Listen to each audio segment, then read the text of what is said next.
Kronologi kecelakaan bus maut di Ngawi, melaju kencang hindari motor.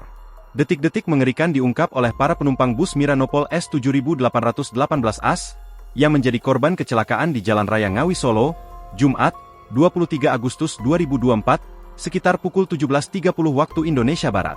Data sementara yang dihimpun, bus dikemudikan Handoko, 38. Warga desa Kecamatan Mejayan, Kabupaten Madiun tersebut, terperosok ke parit sedalam 3 meter, di wilayah Dusun Sukosari, Desa Gemarang, Kecamatan Kedunggalar, Kabupaten Ngawi. Penumpang bus asal Solo Erik Asnesia menuturkan, bus melaju cukup kencang dari arah Solo hendak ke arah Surabaya. Dirinya juga mengaku duduk di kursi barisan tengah, serta tujuan bepergian ke Kecamatan Barat, Kabupaten Magetan. Saat itu di sebelah kiri ada pengendara sepeda motor, mau belok kanan masuk gang. Bis mencoba menghindari, tapi ada truk yang arahnya berlawanan, tutur Erik, saat ditemui di Rumah Sakit Widodo Ngawi. Menurutnya, dihadapkan situasi seperti itu, sopir bus menghindari pengendara sepeda motor. Ditambah lagi ada truk di depannya, sehingga sama-sama papasan dikhawatirkan terjadi adu banteng. Sopir sepertinya menjauhi pengendara sepeda motor, jadi banting setir lalu terperosok ke parit, tuturnya.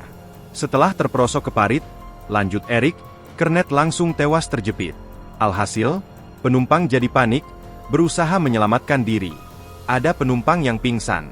Saya sempat berusaha menolong mengeluarkan penumpang ke posisi kursi belakang bus, yang sedikit terangkat. Tidak banyak karena posisi bus sudah miring, imbuhnya. Erik yang mengalami sesak dada akibat benturan, saat ini masih menjalani perawatan di Rumah Sakit Widodo Ngawi. Di tempat yang sama, penumpang asal Sidowayah, Sarjan, menyebut, kejadian kecelakaan berlangsung begitu cepat. Mau hendak pergi ke Jombang. Saya duduk di kursi belakang sopir.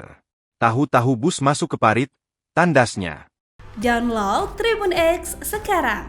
Menghadirkan lokal menjadi Indonesia.